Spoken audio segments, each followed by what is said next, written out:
हाय, good morning. कसे आहात तुम्ही सगळे? आय होप तुम्ही सगळे मजेत असाल. माझ्या ट्विन प्रेग्नेन्सी जर्नीमध्ये तुमचं मनापासून स्वागत आहे.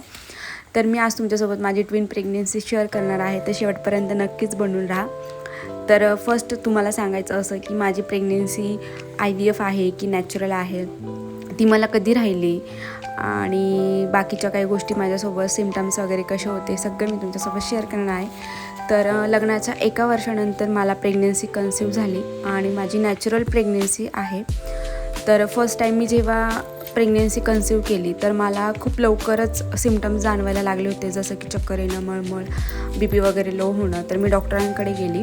तर डॉक्टरांनी मला 8 आठवड्यामध्ये सांगितलं की तुला प्रेग्नेन्सी कन्सीव्ह झाली आहे, पण तोपर्यंत माहिती नव्हतं की मला ट्विन प्रेग्नेन्सी आहे. तर 12 वीक्समध्ये मला परत रुटीन चेकअपसाठी बोलवलं आणि मी माझ्या मम्मीसोबत गेलेली होती.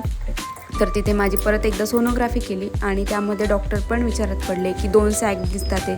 तर परत ते चेक करत गेले आणि त्यांनी सांगितलं की तुला ट्विन प्रेग्नेन्सी आहे. तर मिस्टरांना सांगितलं माझ्या मम्मीने की तुम्हाला ट्विन प्रेग्नेन्सी आहे आणि त्यांना खोटं वाटलं त्या गोष्टीचं की मजाक वगैरे करता म्हणून. तर मी स्वतः त्यांच्याशी बोलले की खरंच डॉक्टर बोलले की तुला ट्विन प्रेग्नेन्सी आहे. आणि ही गोष्ट खूप आमच्यासाठी आश्चर्याची होती की ट्विन प्रेग्नेन्सी राहिली, कारण की याआधी आम्ही आमच्या लग्नासाठी भरपूर स्ट्रगल केला आहे आणि त्यानंतर आम्हाला सगळ्या काही गोष्टी मनासारख्या भेटत गेल्या.